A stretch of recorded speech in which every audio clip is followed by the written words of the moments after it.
días, buenas tardes o buenas noches con los hermanos que nos van a mirar en algún lugar donde el Eterno quiera poner este conocimiento, este video y que sea aprobado también todo esto por el Eterno, ¿no? El día de hoy vamos a tratar un tema muy importante, pocas veces topado en las religiones. ¿Por qué digo en las religiones? Porque hasta ahora yo no he visto en el pueblo de la Restauración un estudio que hable claramente o de un bosquejo. Si bien es cierto, el tema de la resurrección y los cuerpos ascendidos no es algo que esté específicamente claro. Y siempre toman como que Pablo no sabía tal cosa, pero eso era él, porque tenía esa ciencia de hace 2000 años. Hoy día nosotros podemos especular con esto. ¿Por qué? Porque tenemos el conocimiento de la Torá. Tenemos todos los libros que el Eterno quiso que su pueblo de la última generación, de los últimos tiempos, tenga conocimiento.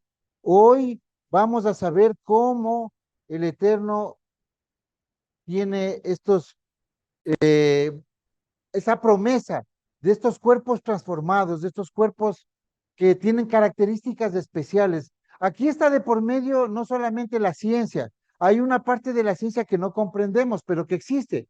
Ha sido desclasificado el fenómeno ovni, lo cual implica que afuera hay entidades y hay otras ciencias, hay gente, no gente, sino hay entidades que tienen poderes, porque si es que una entidad logró llegar acá y nosotros no hemos llegado a ellos, a donde ellos, quiere decir que ellos tienen más tecnología que nosotros.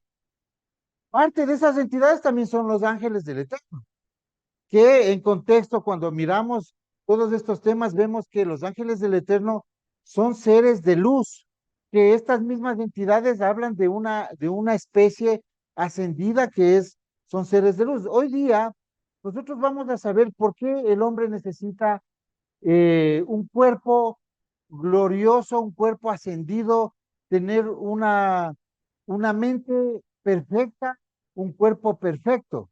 Vamos a comprender en parte este misterio o por lo menos hacer una pincelada de a dónde vamos. Si es que alguien está en la religión o piensa que se va para el cielo o que existe el infierno, realmente este video le va a chocar mucho porque nosotros vamos a hablar solo con las escrituras, ¿no?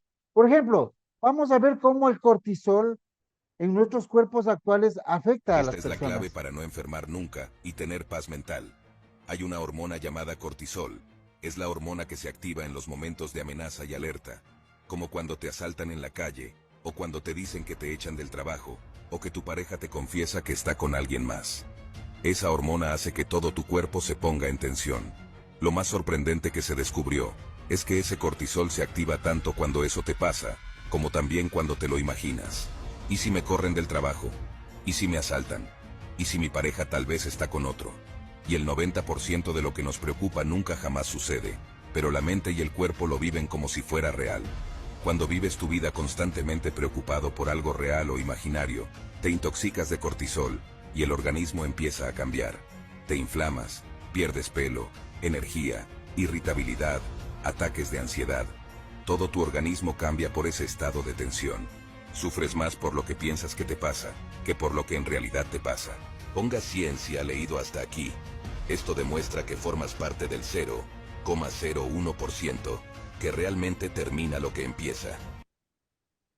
Ya, nosotros estamos viendo cómo nuestros cuerpos se han enfermado, porque hay presencia física, biológica, en nuestra anatomía mismo genera reacciones químicas que van deteriorando nuestros cuerpos ante situaciones que nos depara. El ser humano realmente desde que pisó la tierra, desde que el ser humano apareció con su conciencia, el ser humano siempre ha tenido una vida difícil.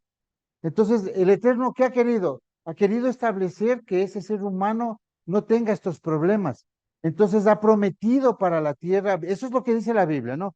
Un lugar, un reino aquí mismo en la tierra donde no va a haber estos padecimientos. Entonces, ha ofrecido que a un grupo de personas, para pasar este séptimo milenio, le va a dar cuerpos perfectos. Pero vamos conociendo un poquito qué son los cuerpos perfectos. Tenemos algo de ciencia que utilizan mucho los cirujanos plásticos, por ejemplo, para mirar la perfección del cuerpo. Si es que alguien tenía una falencia en este cuerpo, en cuerpo ascendido, ya si le faltaba un dedito, ya no será vendrá completo, ¿no? Porque son cuerpos perfectos, son de otra composición físico-químico, son algo que nosotros no podemos entender, pero tienen ciertas particularidades como las que tuvo Yeshua, no solamente cuando hizo transfiguración, sino cuando Yeshua se presentó a sus discípulos, y eso también vamos a ver. Y también tenemos un estudio que yo les sugiero a los hermanos que miren todo esto para que tengan una idea, porque vamos a hablar de las dimensiones, de cómo comprender y bíblicamente cómo se sostiene esto, y también cómo científicamente podemos ver que sí es sostenible también que tengamos cuerpos ascendidos con la misma conciencia. Conciencia, lo que el mundo llamó el alma, es usted, su yo, que tiene que cobrar, porque si es que no fuera usted el que va a ser transformado, entonces ya no sería un premio a su obediencia.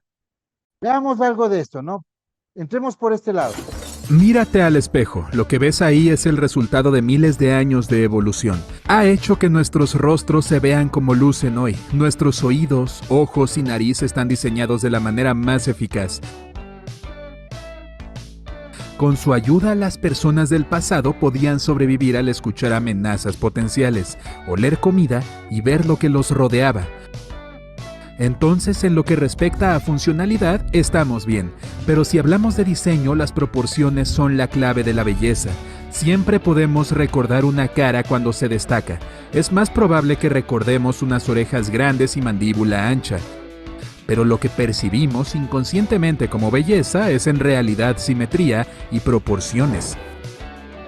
Es posible que mires a alguien y no puedas entender por qué te ha dejado una impresión, pero la verdad podría ser que su rostro era inusualmente proporcional.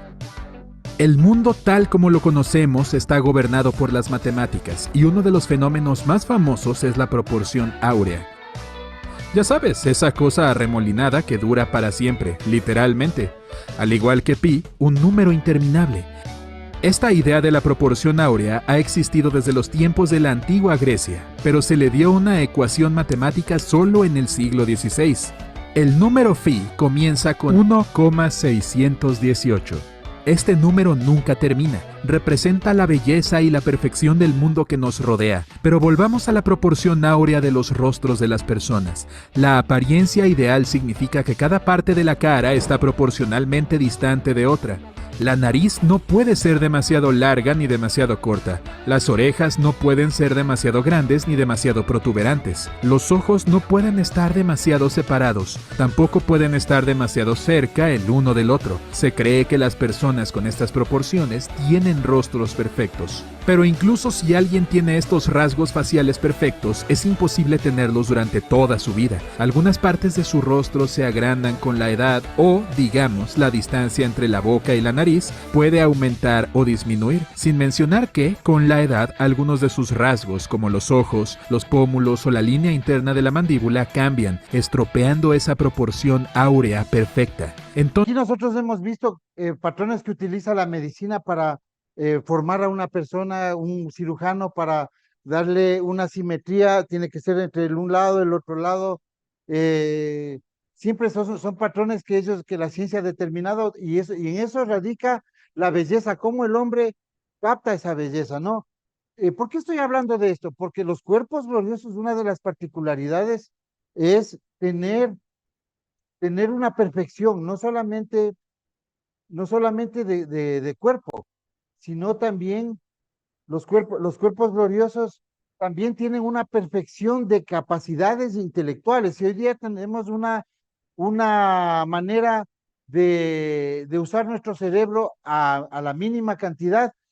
En cuerpo glorioso tendremos capacidades superiores. Por eso es que Pablo decía que cuando venga el reino, cuando venga lo perfecto, conoceremos muchas cosas. Y eso que él estaba hablando de una manera muy básica, ¿no? Miren, en los cuerpos gloriosos, estos son los tips, ¿no? Para que ustedes vayan entendiendo. Si una persona es hombre o es mujer, hoy somos seres sexuados. En los cuerpos gloriosos vamos a ser seres asexuados, pero también tendremos la misma fisonomía, pero seremos de la edad de los ángeles, o de la edad de la resurrección, o de la edad que escogió el Eterno para que un levita sea sacerdote, la edad de 30 años. De la edad de 30 a 31 años, Yeshua adquirió su cuerpo perfecto. O sea, si una persona es mayor, digamos una persona de 60 años, su cuerpo perfecto vendrá de 30, porque ese se llama la flor de la vida. La flor de la vida es cuando, esta palabra que se utiliza cuando dice que se le presentan unos ángeles a Abraham y dice, y alzó sus ojos y aquí tres varones que estaban junto a él y cuando los vio salió corriendo a la puerta de su tienda a recibirlos e inclinó hacia la tierra. Aquí utiliza la palabra enos, porque está describiendo más o menos de la edad, de la constitución de ellos, ¿no? De una fisonomía. Nosotros vemos que lo que promete las escrituras es que ustedes van a ser reyes a las naciones, ¿no? A lo que fueron las naciones o las regiones donde se divida el mundo en el futuro, aparte de Israel, que está en Ezequiel, claramente determinado la división de la tierra, pero el mundo tendrá a estos jueces, reyes y gobernantes, que son ustedes los que van a entrar en la montaña, los que se salen ya de Egipto y que apartan al desierto a vivir bajo el amparo del Eterno, para ser guardados, para ser transformados. Entonces, este momento nosotros vamos a mirar un video y luego seguimos hablando de estos detalles. Es importante. Yo sí les sugiero que los hermanos, si alguna vez tuvieron interés de cómo serán estos cuerpos, por lo menos vean este bosquejo que hacemos a la luz de las escrituras. Primero hacemos una introducción netamente escritural, ¿no?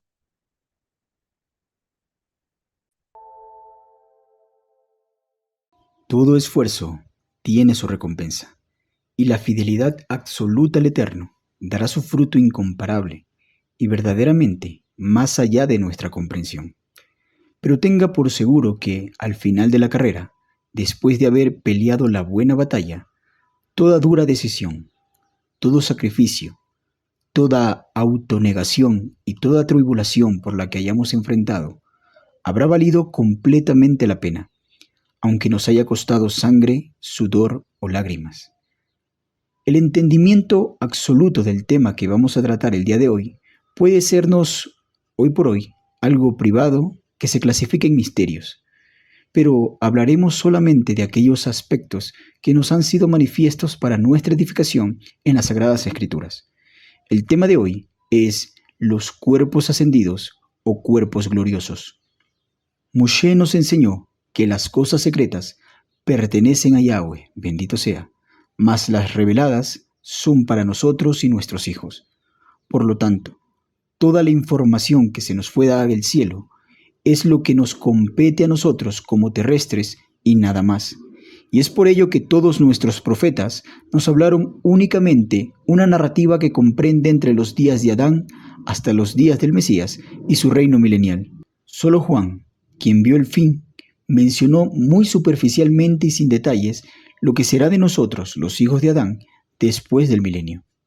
Aunque tampoco es un secreto que la restauración que encamina a la justicia del Eterno no es algo único de este planeta que cursa en el inmenso espacio, sino que será hecho a una gran escala y de manera completa, aunque no sepamos cómo ni dónde, pero sí sabemos que como especie, después de alcanzar un estatus cognitivo, fuimos escogidos para ser parte de esta restauración, pero nada útil le seremos al Creador en esta gran empresa, su proyecto de restauración de todo el cosmos, mientras carguemos con el destino de todos los hombres, que es volver al polvo de la tierra, la muerte. Un gran obstáculo si queremos servir al Eterno en la restauración fuera de casa, porque ciertamente con el milenio del reino de Yeshua, culminamos con la restauración aquí en casa, en la tierra. Pero, ¿qué sigue después? Es por ello que el Eterno toma a Adán y lo llena de atributos como gobierno y una promesa de vida eterna. Todo esto era para él un obsequio y le da reglas y mandamientos que él no tenía que perder, ni él ni su descendencia. Pero él falló a su cometida y pierde lo entregado. De allí se originan dos clases de muerte, la física y la legal. La muerte física Era algo inevitable para Adán. Este debía morir por su química composición terrenal, pero luego de ello, tal como el Eterno le había prometido, éste estaba supuesto a levantarse de entre los muertos para ser un ser inmortal y que sea capaz de no ser solamente pregonero de justicia aquí en la tierra, sino donde fuese necesario. Y luego tenemos la muerte legal, o conocida también como la segunda muerte, y esta es la sentencia emitida por el Eterno para revocar la promesa de vida eterna a causa de la transgresión a su voluntad o su dictamen.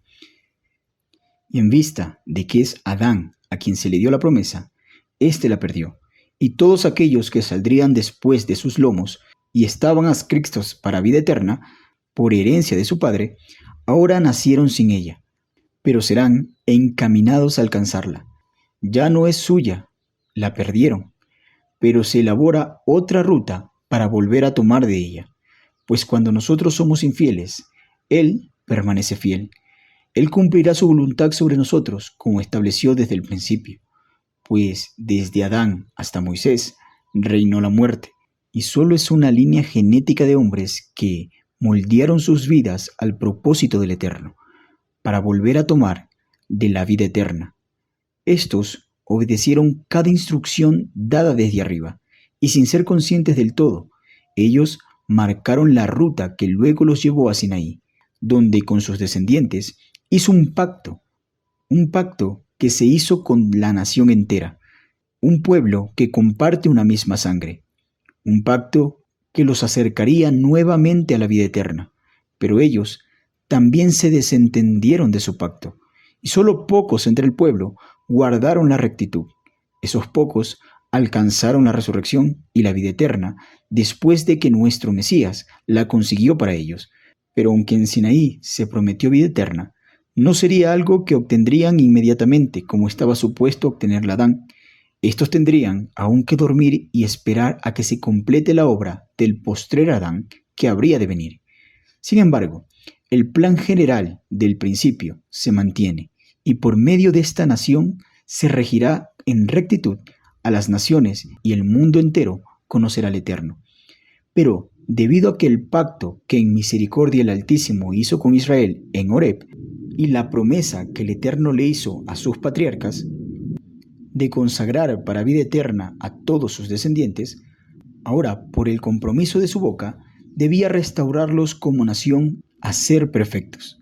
Pese a que fallaron en el primer intento, salvo unos pocos justos, es por ellos que Yeshua, a quien en el último Adán, vino a pagar la deuda no solo del pueblo que había bajo el primer pacto, sino también la que Adán nuestro Padre nos dejó a todo su linaje, y tomó para sí la vida y la inmortalidad que alguna vez le fue dada a Adán, y ahora le pertenece a él. Y éste la compartirá con los suyos, el linaje de Adán, con los que cumplan lo que se dijo en Sinaí y formen parte de su reino. Esto es a breves rasgos el relato de los acontecimientos que rodean la vida eterna, y cómo se extravió de las manos de nuestro primer padre, y cómo envió el Eterno a su diestra para volver a tomar del árbol de la vida. Ahora bien, la Torá y nuestro Elohim, en contraste con todas las religiones que adoran a quienes se hacen llamar dioses, no nos ha dado promesas de vanas esperanzas de un estado del alma en una vida ulterior a la muerte. No hay un cielo donde estén los buenos, ni un infierno donde se encuentren los malos. No existe un Anubis esperándolos en el inframundo, ni se pesa el corazón contra la pluma de Set, ni Osiris los recompensa con un nuevo nacimiento. No hay un río en el que naveguen las almas de los muertos, no existe un Hades, ni un perro de 3 cabezas vigilando las puertas del Tártaro. No hay un paraíso con 7 vírgenes esperando a los fieles radicales, ni tampoco una reencarnación en otros seres humanos a manera de bucles de vida de forma indefinida, ni mucho menos reencarnación en otros seres inferiores. Todas las esperanzas y miedos frente a la muerte antes mencionados son una ficción. No existen ni siquiera como hipótesis. Son dogmas que las multitudes han aceptado creer para sobrellevar la realidad que a todos ha alcanzado desde la existencia del hombre, que es la muerte. Es difícil para muchos vivir con la idea de que somos solo materia, y después de la muerte no hay nada, y el propósito de la vida no existe. tal como afirma la ciencia. Y esto es una verdad parcial, pues si hay otro camino de esperanza frente a la muerte, y fue dada a Adán, y hoy la posee Yeshua, y la ha otorgado a Israel, pero todos los demás, en cuyos caminos divergen de él, su futuro es dejar de existir, y ser como quien nunca hubiera existido. No habría memoria de ellos, ni serán relevantes, como no lo son para nuestros días, aquellos que vivieron hace 7000 años sobre el planeta, vivieron y murieron y así se fue. La única esperanza sobre la muerte es la resurrección o la modificación de nuestros cuerpos a uno inmortal, algo más allá de nuestra tecnología, pero no para los ángeles del Eterno. Yeshua dio garantía de que este camino, al cual hoy seguimos, es verídico. Prueba de que Él se levantó de los muertos hay muchas, algo que valdría la pena describirlo en otro video, pero ahora nos compete saber qué son estos de los cuerpos ascendidos. En primer lugar, esto es una promesa del Eterno, como se dijo: tus muertos vivirán, sus cadáveres resucitarán. Despierta y canten, moradores del polvo, porque tu rocío es cual rocío de hortaliza, y la tierra dará a sus muertos. Y aquí es donde Pablo toma luego una analogía que la veremos más tarde, que habla de sembrar una semilla y luego ésta crece y da vida a un cuerpo completamente distinto. Pero con esto también deja inválido cualquier creencia alterna de lo que sucede después de la muerte, y enfoca la esperanza de su pueblo en una resurrección, una vida de tipo inmortal en este mundo, no en un paraíso ficticio, sino aquí, dotándolos de un atributo digno de los hijos de Elohim, para gobernar con justicia y verdad, y encaminar este mundo y a sus moradores a la completa obediencia al Eterno. Para ello, la muerte debe ser vencida primero, como está escrito: de la mano del Seol los redimiré, los libraré de la muerte. Oh muerte, yo seré tu muerte, y seré tu destrucción. Oh Seol, la compasión será escondida de mi vista. Y luego alguien dijo: ¿dónde está, oh muerte, tu aguijón? ¿Dónde, oh sepulcro, tu victoria? Ya que el aguijón de la muerte es el pecado, y el poder del pecado, la ley. Mas gracias sean dadas a Elohim, que nos ha dado la victoria por medio de nuestro don Yeshua. Y lo dice así, porque es una recompensa para los justos, como dice en Isaías 25:8. Destruiré a la muerte para siempre, y enjuagará Yahweh toda lágrima de los ojos de ellos, porque Yahweh lo ha dicho. Y todo esto es porque un cuerpo corruptible no puede heredar incorrupción. Si se tarda casi 1000 años en dejar al mundo encaminado a la obediencia del Altísimo, nuestro físico actual no podría serle útil al propósito. Por ello, necesitamos un cuerpo inmortal, pues algo corruptible, que muere pronto, no puede heredar algo incorruptible que trasciende una misión de 1000 años. Y es para esto que el Eterno escogió a un hombre y lo puso en el Edén, para que él y su descendencia no solo gobernaran la tierra a favor del Eterno, sino para que también llegaran más allá de ella, proclamando y enseñando justicia. Por esto le dio promesa de vida eterna. Pero si no eres fiel en lo poco, no serás fiel en lo mucho. Cuando Pablo intentó explicar este misterio usando una analogía que ya vimos de qué verso lo sacó, en la que en aquella época poco se entendía y hoy para muchos puede ser un poco difícil de explicar sin el conocimiento de la genética, ¿cómo es que una semilla o grano de trigo tiene el potencial en sí mismo de ser sepultada, morir y dar lugar al surgimiento de un cuerpo totalmente diferente al del grano? Para, en otras palabras, decir, tomar vida después de la muerte. Así es el misterio de los cuerpos gloriosos, ya que dice: necio, lo que tú siembras no se vivifica, sino muere antes. Y lo que siembras no es el cuerpo que ha de salir, sino el grano, y ciertamente en la naturaleza es así, ya sea grano de trigo desnudo o de otro grano, pero Elohim le da el cuerpo como él quiso, y cada semilla su propio cuerpo. No toda carne es la misma carne, sino que una es la carne de los hombres y otra es la carne de las bestias, otra la de los peces y otra la de las aves, y hay cuerpo celestial y hay cuerpos terrenales. Pero una es la gloria celestial y otra la de los terrenales.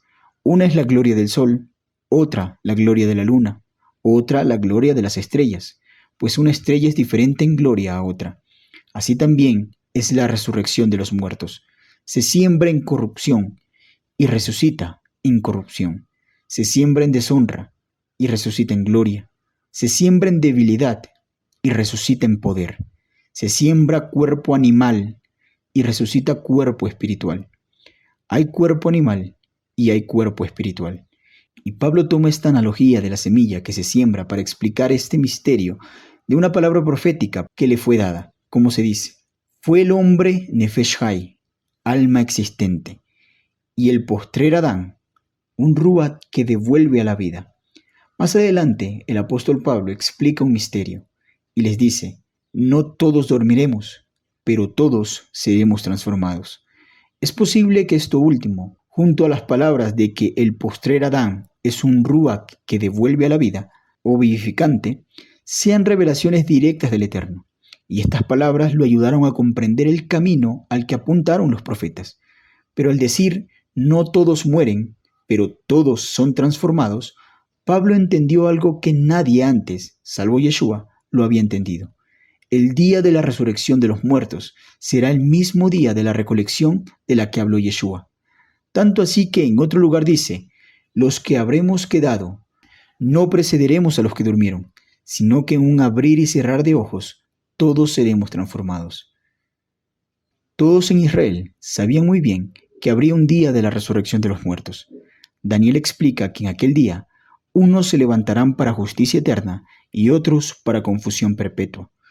Al lector del primer siglo, esto bien le podría sonar como una resurrección general entre los justos y los injustos, el mismo día, ya que no se da más contexto frente a esta afirmación, y los demás profetas no dejan muy claro cómo o cuándo se dará esto, solo dicen que ocurriría la resurrección como ya lo leímos, pero Shaul Pablo es el único que conectó el día de la resurrección con el día de la recolección del pueblo, salvo por ciertas cosas que mencionó Yeshua al respecto, o al menos este tipo de explicaciones son solo mencionadas en las cartas de Pablo. Y este tipo de organizaciones cronológicas de los eventos finales solo pueden haber sido entendidas por revelación, ya que sí están en los profetas, pero no explican en un orden cómo sucederán las cosas. Es como la idea que los profetas plantearon de hablar de dos rasgos del Mesías, uno como el Mesías sufriente y otro como el Rey triunfante. En su momento, era justo hacer una hipótesis de que habrían dos Mesías. Nadie imaginó que hablaba de una misma persona en dos tiempos diferentes, pues de uno se dice que muere por el pueblo y el otro se dice que viene y vive para siempre.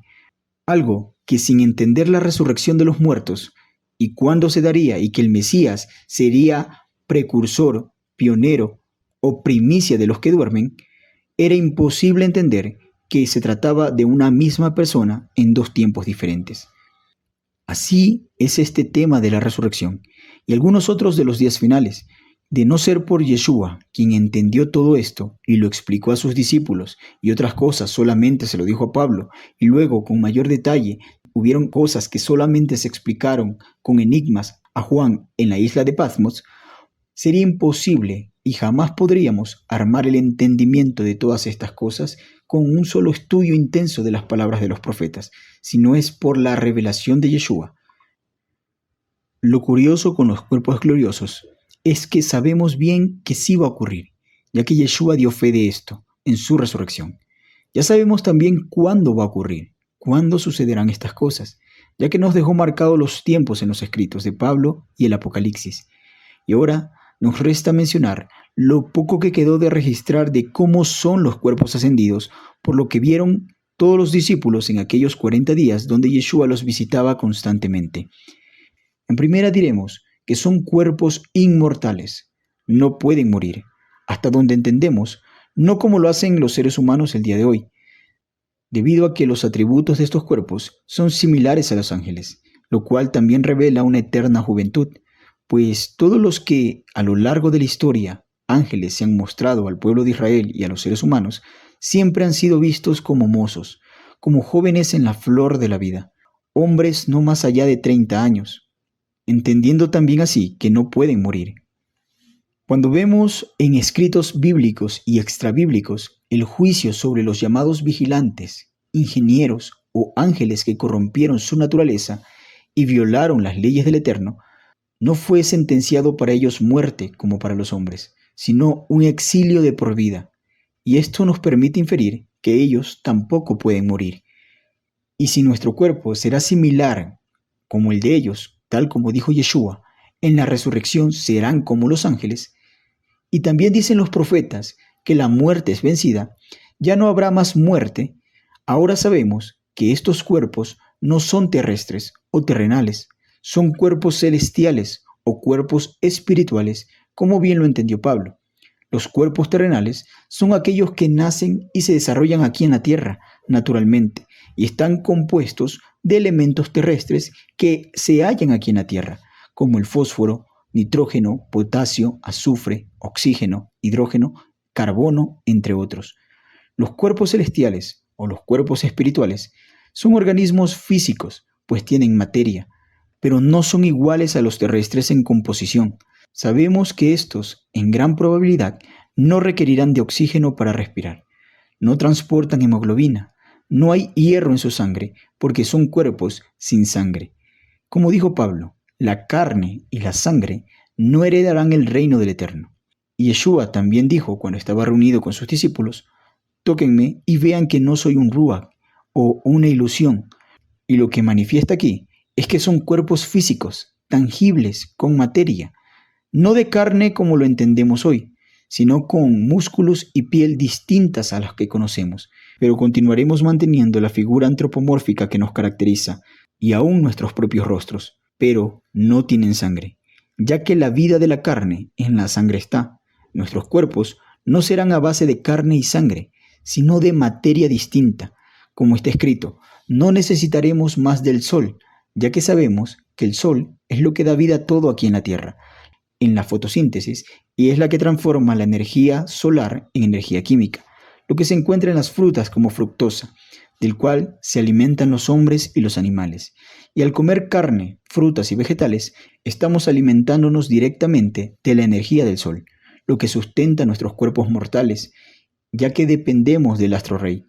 Pero sin sol, seremos dependientes de algo muy distinto a la comida terrestre. Y sí, Yeshua comió pan, comió pescado y miel, pero no porque necesitara hacerlo, sino porque así él lo deseó y compartió con sus discípulos, como lo va a volver a hacer en el reino, en la cena de Pesach y en los sacrificios del templo. Estos cuerpos son llamados por Pablo como cuerpos celestiales o espirituales, porque no están sujetos a la tierra. Son cuerpos diseñados, si se quiere decir así, para salir de la tierra, elevarse sobre ella y soportar el ambiente hostil del espacio, otras superficies de distintas presiones, temperatura, radiaciones o hasta gases o vapores que nuestro cuerpo actual no está equipado para soportar. La Nueva Jerusalén aparece al final del libro de Apocalipsis, pero esta estará presente todo el milenio sobre nosotros, fuera de nuestra atmósfera terrestre, de donde Yeshua y los resucitados podrán subir y bajar en lo que dure este reino de 1000 años, tal como dijo el profeta Isaías, porque sobre toda gloria habrá un dosel. Un segundo punto a tocar es que estos cuerpos serán incapaces de reproducirse, o hasta donde se entiende, por las palabras de Yeshua, no deberían, porque estos no se casan ni se dan en casamiento.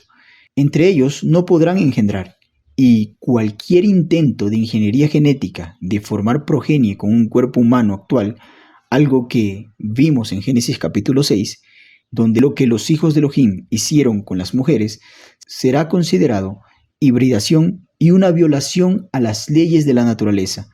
Sus hijos, como los Nefilim, serían en tal caso dado considerados sin derecho alguno, pues no son de la tierra ni del cielo, y deben ser exterminados por completo. Pero aquí hay un punto más interesante: estos cuerpos serán asexuales, lo que indica que, en el estricto sentido de la palabra, no experimentarán atracción sexual ni desearán el contacto sexual, a pesar de que conserven en su forma sus genitales, ya que al cambiar la biología humana, cambian los deseos de apareamiento, ya que es la evolución la que ha condicionado nuestros actuales cuerpos al deseo de apareamiento, presentándolo como algo agradable. porque nos ha sido una necesidad durante incontables generaciones, nuestro sistema límbico se adaptó para aumentar nuestras probabilidades de supervivencia y reproducción. Este sistema bioquímico en nuestros cerebros recompensa los actos que conducen a la supervivencia y la reproducción, con sensaciones placenteras. Y es por ello que buscamos pareja, por el mismo instinto que nos hace movernos a un lado de las vías cuando está pasando el tren, aunque muchas veces no somos conscientes de esto. Así es nuestra naturaleza. Pero ahora, en el milenio, teniendo un cuerpo inmortal, no estamos sujetos a las necesidades bioquímicas de reproducción, ya que no podemos morir. El libro titulado El prepucio de los ángeles, en un comentario hecho a base de los textos del Qumran que habla de los ángeles, dilucida que el tener hijos y dejar descendencia es entendida en el hombre como la extensión de su vida, aun cuando éste ya no esté caminando entre los suyos. Su semilla sí lo estará. Es por ello que las culturas del antiguo Medio Oriente, entre ellas la hebrea, veían como un regocijo en la familia cuando nació un varón, ya que significaba un diseminador más de la semilla del padre para las futuras generaciones.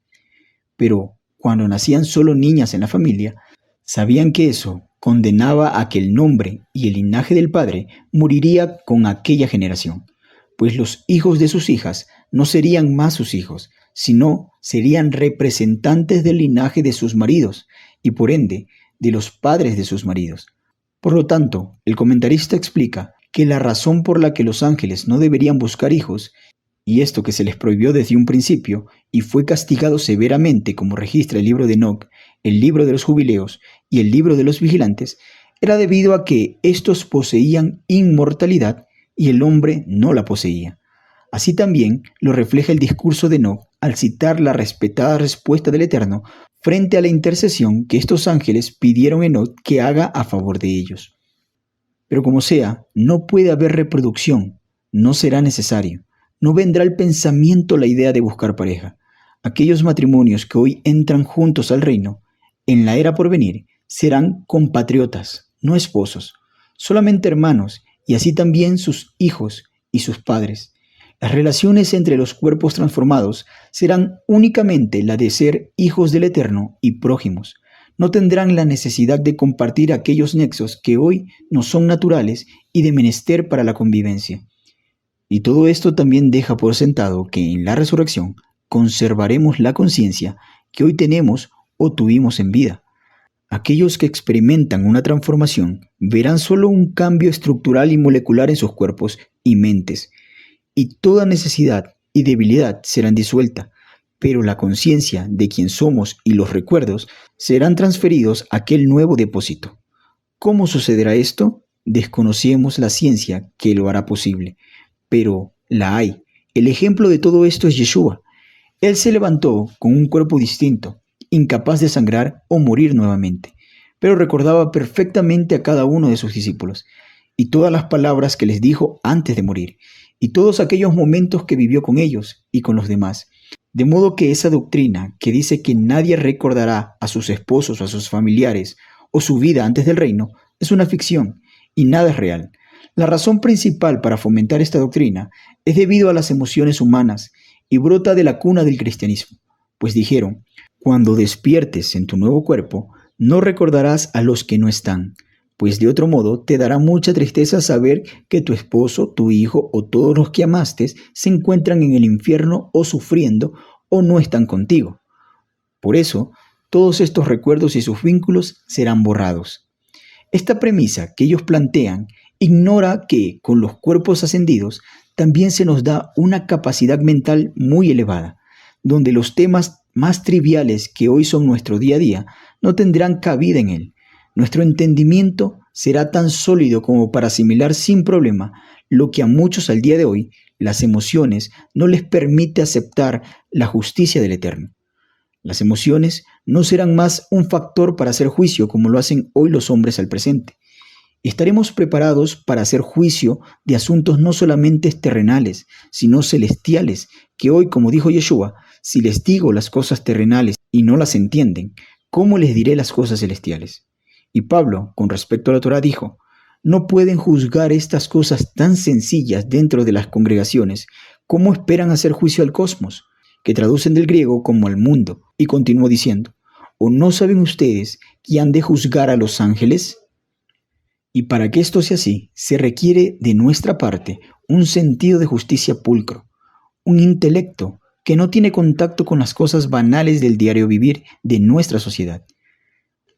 Un atributo igual de interesante de estos cuerpos es su capacidad de transportarse o materializarse en diferentes lugares sin recorrer distancias, o de superponerse a los objetos sólidos, algo que tal vez aquí pueda ser entendido como magia, pero no lo es.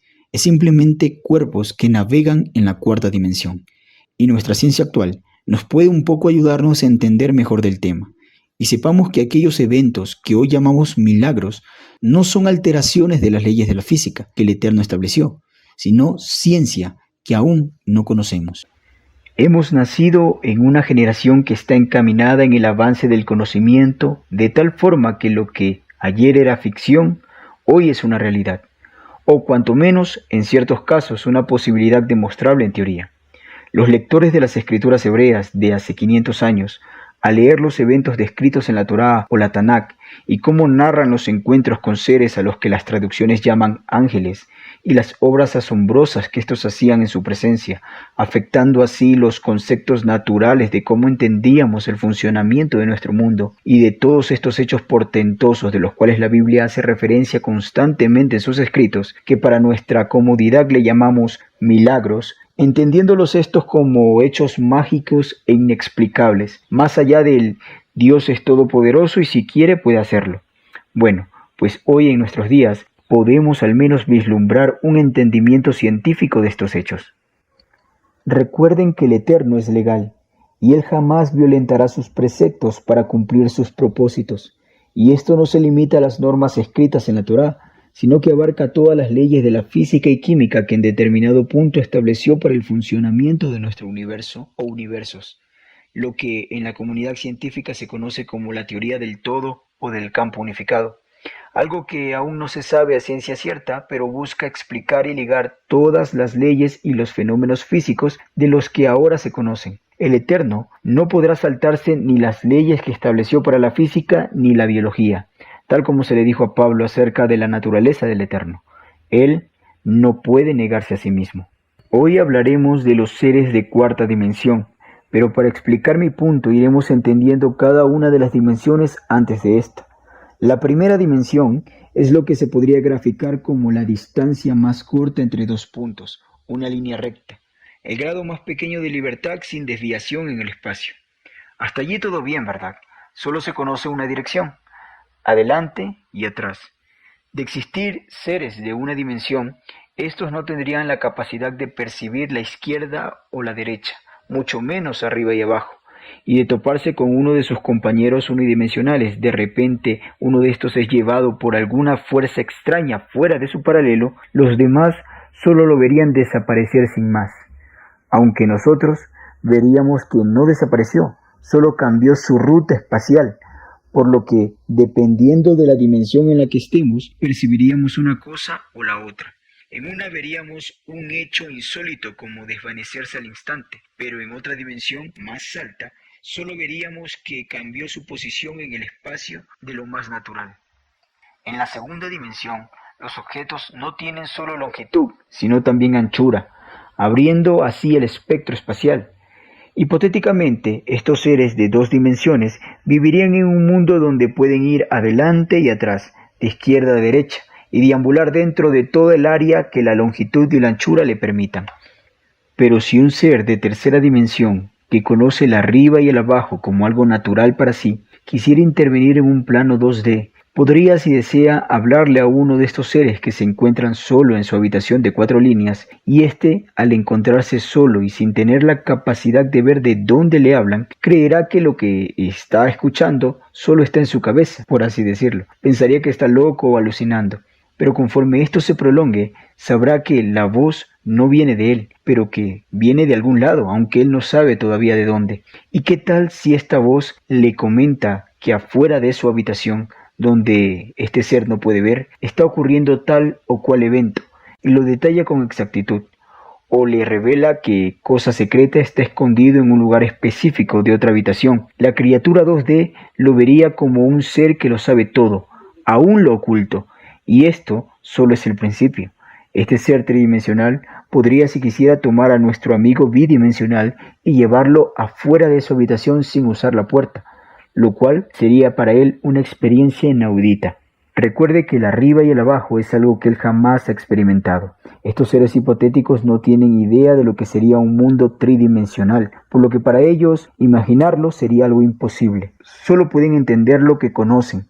Una esfera o un cubo está muy lejos de su comprensión, por lo que solo podrían ver lo que es la sombra de estos objetos en su mundo, es decir, un círculo o un cuadrado.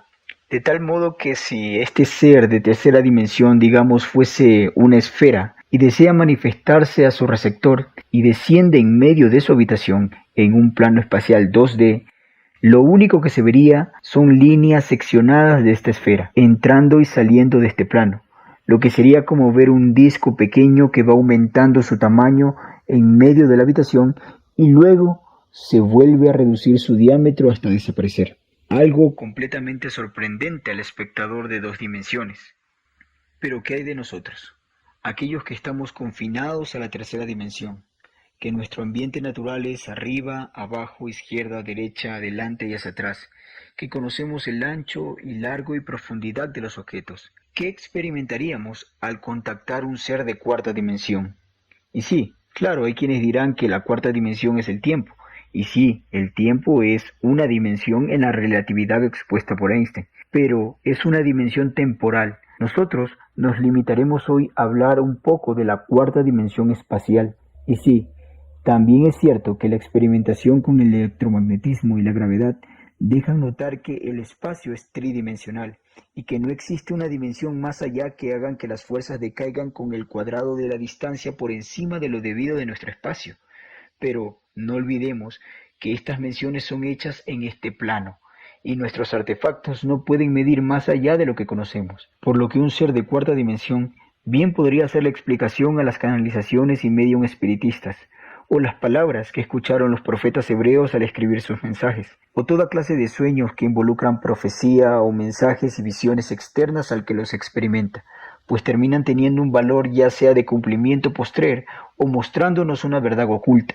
Estas entidades tetradimensionales nos prestarían una explicación potencial para la escritura en la pared que condenó el imperio babilónico, mostrando una mano que escribía Mene Mene Tekel Usporsin, o una explicación a cómo el mensajero del Eterno desaparece en medio de las llamas del sacrificio del padre de Sansón, y cómo en su momento el Mesías fue asistido por estos seres al caminar sobre las aguas y multiplicar los alimentos.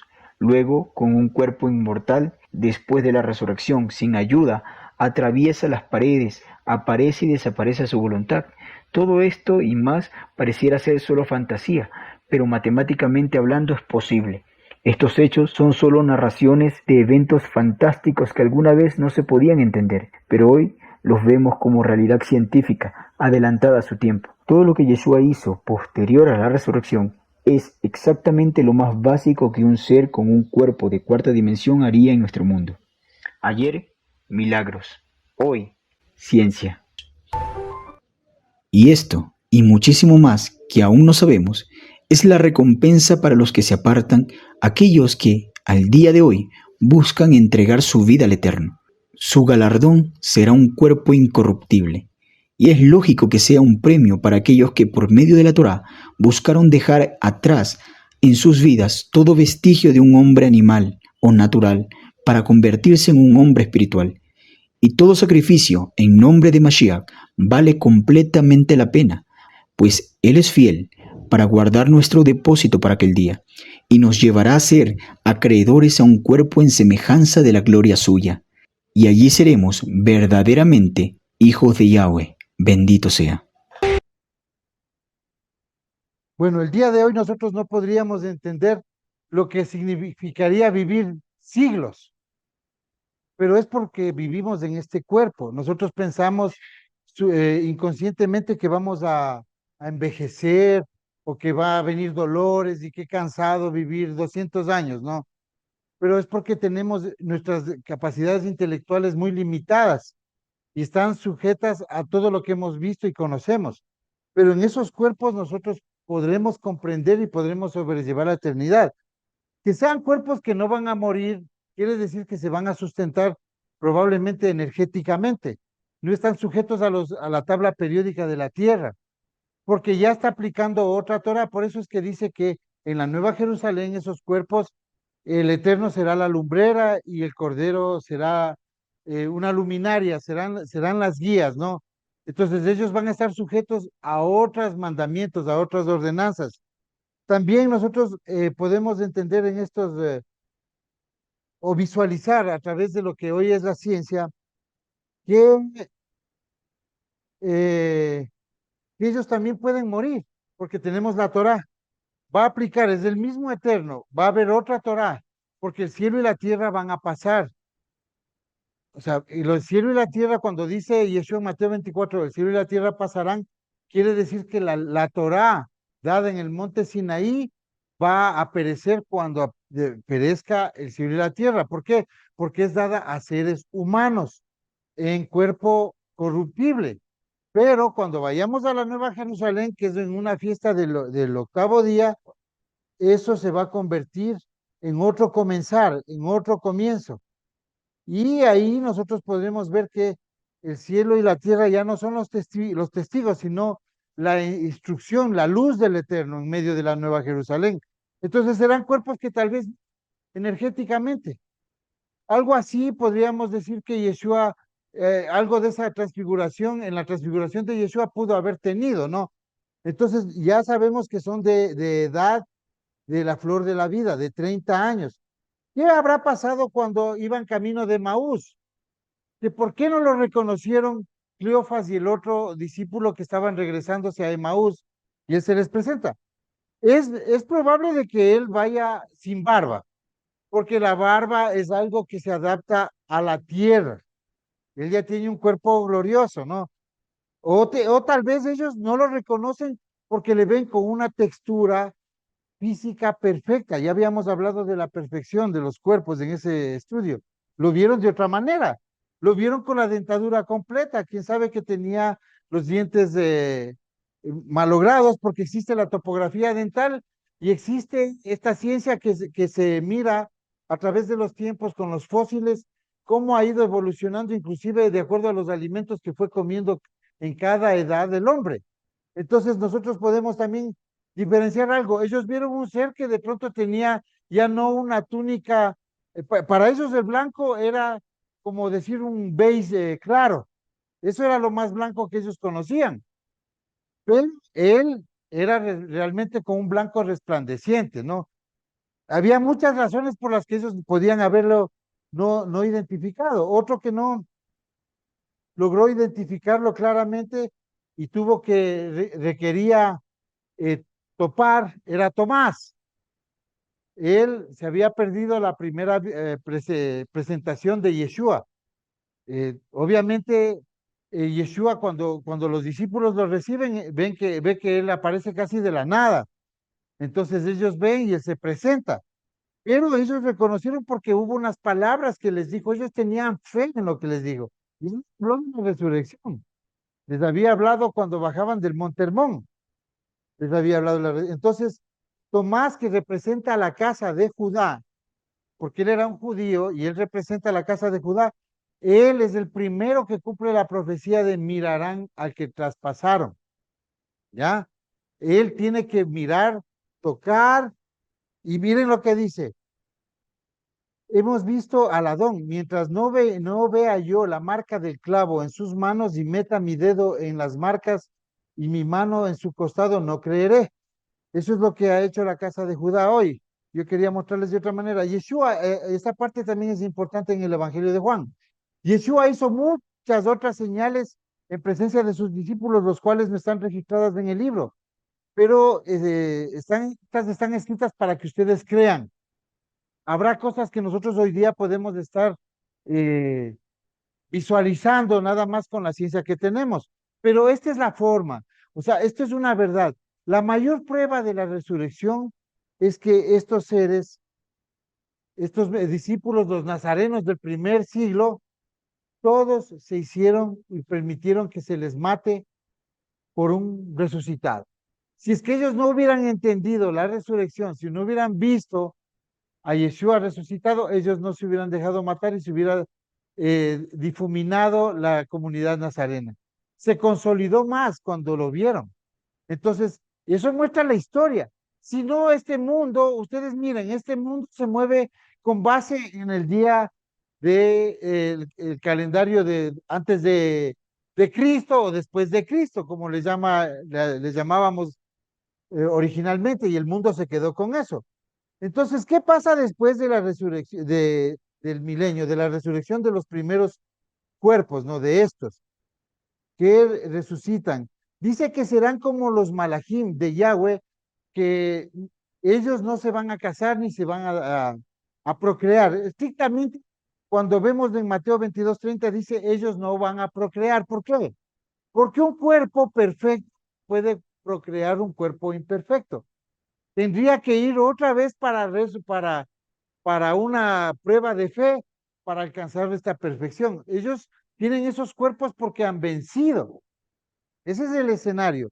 No pueden tener un cuerpo que vaya otra vez recién a conocer, como hoy día tendríamos un hijo que no sabemos si es que va o no va a seguir el camino para alcanzar este cuerpo.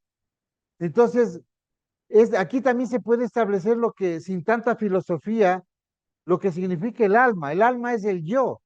Ellos van a recordar, van a tener sus recuerdos de quiénes son, cómo eran sus familias, van a ver de pronto los esposos que viven aquí, que están viviendo en la comunidad, ya apartados, ellos van a ser transformados. Alguien podría morir en medio de la tribulación, pero ellos van a ser levantados del mismo día. Y ellos ya no se van a ver como esposos, pero van a tener el recuerdo de que son, de que lo fueron, ¿no? Por ejemplo, los niños, un niño de 15, 16 años, un joven de 15, 16 años o un niño de 8 años que ya hace obras de la Torah, porque esto es legal, esto no es de por amor, esto es algo legal.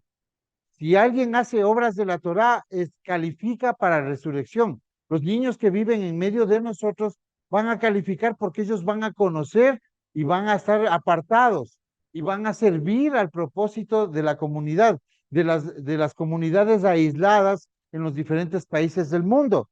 Entonces, ellos van a alcanzar un cuerpo glorioso. De pronto que, por ejemplo, Mateo, que tendría 16 años, ¿ya? 16, 17 años en la venida del Mesías, él tomaría un cuerpo glorioso de 30 años, de la misma edad de sus padres. Eso es lo que muestra la legalidad. Yo no estoy divagando, estoy hablando lo que muestran las escrituras y tiene mucho sentido, porque es la edad de todos los ángeles. Cada que un ángel tomó cuerpo y se presentó a un hombre, él no era ni un viejito, ni era un hombre, un mozuelo, ni viejo ni joven, en la plenitud de la vida, la flor de la vida. ¿Qué pasa al final del milenio? Bueno, al final del milenio vemos que se suben todos en algo grande llamado la Nueva Jerusalén, que va a estar durante los 1000 años, probablemente los 1000 años del milenio, va a estar sobre Jerusalén, porque en eso ha de venir el Mesías. Él dijo que iba a preparar moradas, y esas son las moradas donde viviremos después de, de tomar estos cuerpos. Pero solo, como decía Manuel en el video, solo podrán ascender allá los resucitados y el mismo Mesías. No podrá ascender nadie porque ese es un ambiente hostil para un cuerpo humano. Entonces, se abren los libros de las obras al final del milenio, Apocalipsis 20. O sea, grandes y pequeños de todas las naciones que han hecho obras parecidas a las de la Torá, van para tomar un cuerpo glorioso. O sea, todos van a tomar cuerpo glorioso, buenos y malos, gente que no hizo lo bueno de todas las naciones van a tomar un cuerpo glorioso. ¿Cuál va a ser el castigo? ¿Para qué necesito? Porque eso no existe, eso solo en la religión. El peor castigo para una persona va a ser esperar un juicio con cuerpo glorioso y llegar a la segunda muerte si es que no califica para subir a la nueva Jerusalén. Ya, tiene 12 puertas para las 12 tribus de Israel. tiene nueva luz, nuevos testigos, nuevas reglas, la Torá. Eso es, hermanos, es importante que nosotros, si estamos siguiendo todo un camino, una senda que nos conduce a la perfección, porque la Torá es para eso, para perfeccionar al hombre. Yo les quiero recordar que cuando Yeshua se le presenta a Ron Wyatt en 1981, él tiene una experiencia donde le reconoce y le pregunta quién eres, y Yeshua no le dice quién soy. Yeshua, vengo a voice de, said to me, de God África del bless Sur you and y what voy you're para la doing Nueva here. Jerusalén. So I looked up, and this being was up on this landing, the top of those stairs. Looked exactly like I figured Christ would have looked. And the outfit that he had on was not exactly like the Muslims wear today, but it was closer to that than it was anything else I had seen. So I said, are you from around here, sir? And he said, no. And I said, well, then you're a tourist. And he said, no. And I thought, well, he doesn't want to talk with me. Obviously, I didn't know what else to say. And then he said, I'm on my way from South Africa to the New Jerusalem. ¿Qué le está diciendo? Que es todo el proceso de la especie humana, animal, terrestre, hasta pasar a la resurrección y llegar a la perfección. Ese es el proceso, no le dice nada más. Entonces, eso no entendió Ron Wyatt, pero nosotros hoy día sí lo entendemos y sabemos que esta historia es verdadera. Cuando aparezca el arca con la sangre de ese ser en el 2031, probablemente cuando comience el nuevo orden mundial, nosotros comprobaremos que toda esta historia y toda esta promesa de vida y vida en abundancia es real. Sí pueden morir estos seres, claro, porque el castigo del pecado seguirá siendo la muerte, pero en esos cuerpos perfectos es casi imposible que ellos vayan a cometer un error. Saludos, hermanos.